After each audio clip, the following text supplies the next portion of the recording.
Russia's Northern Fleet's sphere of responsibility includes the protection of the country's sovereignty and of its economic interests in the Arctic Ocean zone. To this end, the fleet has at its disposal not only powerful surface ships, submarines and aircraft, which make it the most powerful of Russia's 4 fleets, but also a sizable land component in the form of 2 motorized rifle brigades. Recent conflicts in Ukraine, Syria and Yemen have demonstrated that land forces are the ultimate guarantee of military success. And even though any conflict in the Arctic will be fought mainly by naval and air forces, the decisive role would still fall to the land component, which is why the Northern Fleet has a sizable force at its disposal. The 200th Separate Motorized Rifle Brigade is a conventional unit of 1 tank and 3 motorized rifle battalions, with extensive artillery, air defense and combat engineer support, intended mainly for operations on Russia's mainland, with the objective of protecting the fleet's naval and air bases against a NATO attack. In the far north, Russia borders a NATO country, Norway, which hosts frequent international exercises by the alliance's Arctic specialized units, including British Royal Marines. Further raising the level of tensions, Swedish officials have recently declared they are expecting to be engaged in a major conventional conflict in a matter of only a few years and are interested in expanding their cooperation with NATO and perhaps even joining the alliance. Even the neutral Finland has contemplated NATO membership in recent years. In the worst-case scenario, the balance of forces in the north could rapidly shift against Russia.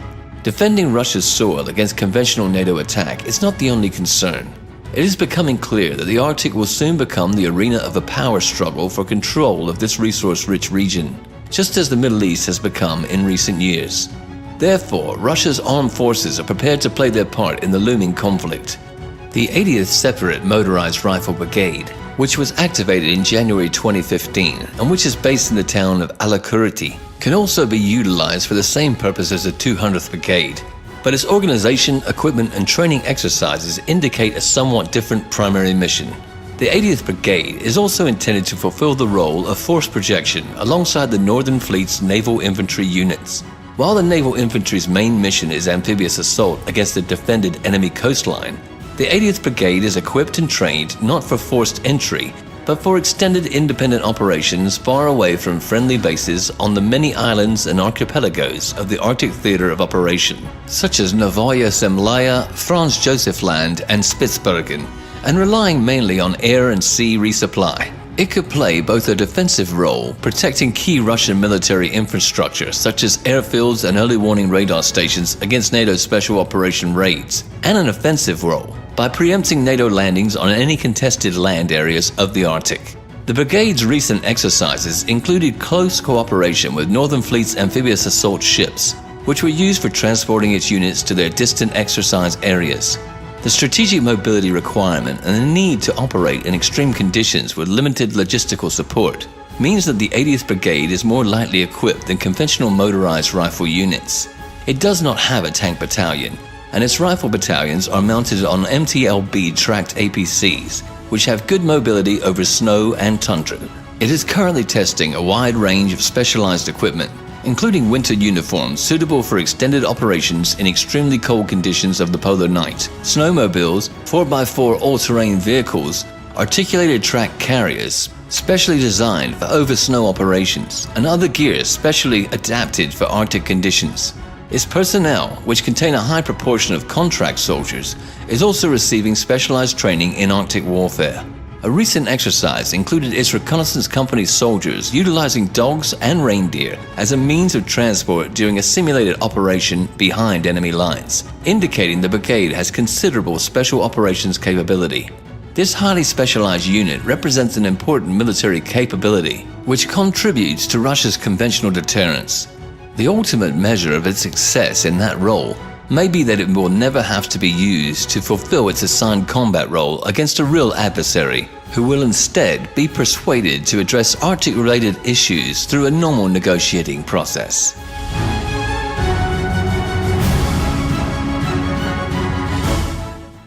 If there was a difficulty setting for life on Earth on Kotelny Island, you'd find it turned up all the way to hardest. Howling wind, merciless cold, and its sheer remoteness have conspired to make Kotelny a barren wasteland. the sort you'd expect to see in a post-apocalyptic movie. One in which they went over the top with props. Barrels! And the problem isn't just hundreds or thousands of barrels, the problem is tens of thousands of barrels strewn everywhere across the islands. Some in ordered stacks like this, but most thrown about at random. Now this is a problem inherited from the Soviet Union, from days back when pollution and climate change just weren't issues as serious as they are today. Originally they all carried fuel, which is vital to survive the brutal winters here. Authorities are brainstorming over how to clear up the mess, but any solution is bound to cost a pretty penny.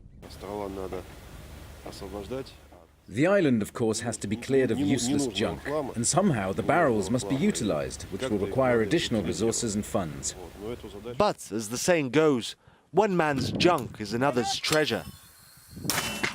Filled with sand, the barrels become an excellent alternative to sandbags, and the troops are already fortifying the island with them. Stack them up, and you get a solid wall that acts as a much-needed windbreak. Cut them up and put them back together, and if you're any good, you might even end up with a water boiler like this. After all, the troops have plenty of incentive. We've organized a sort of competition between the squads here, and the winners are announced daily. We've already formed a community, and the atmosphere is great. The boys are really trying. Even the cooking here is extreme. This is the little kitchen that serves the garrison troops.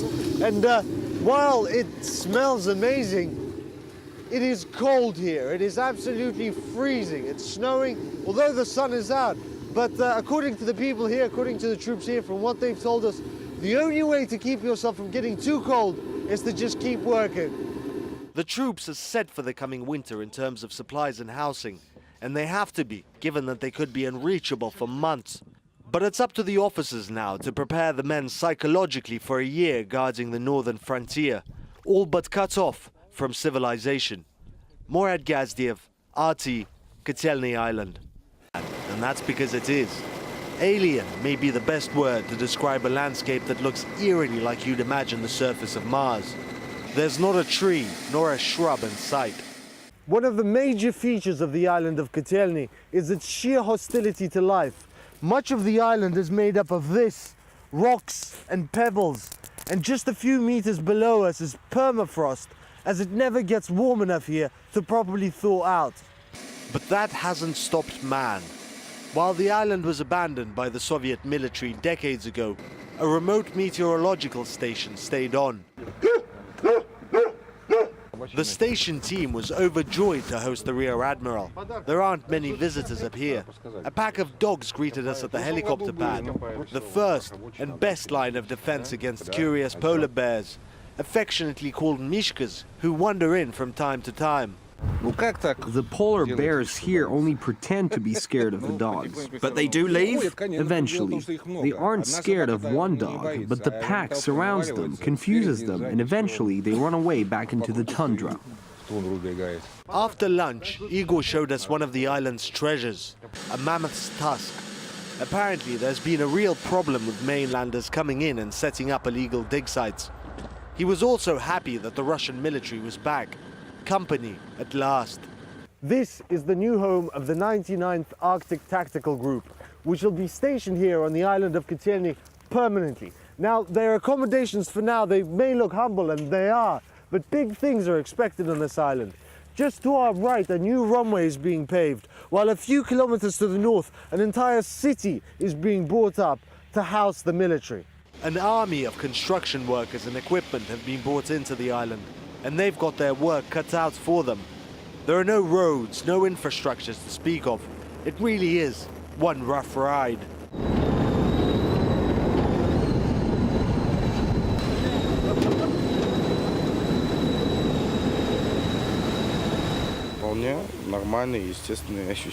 This is normal for Arctic latitudes. The conditions are of course harsh, but we're coping. We've got the food, the equipment, so we'll survive just fine. Moscow's sparing no expense on its Arctic projects, much like Canada, America, and other nations contending for the North Pole. But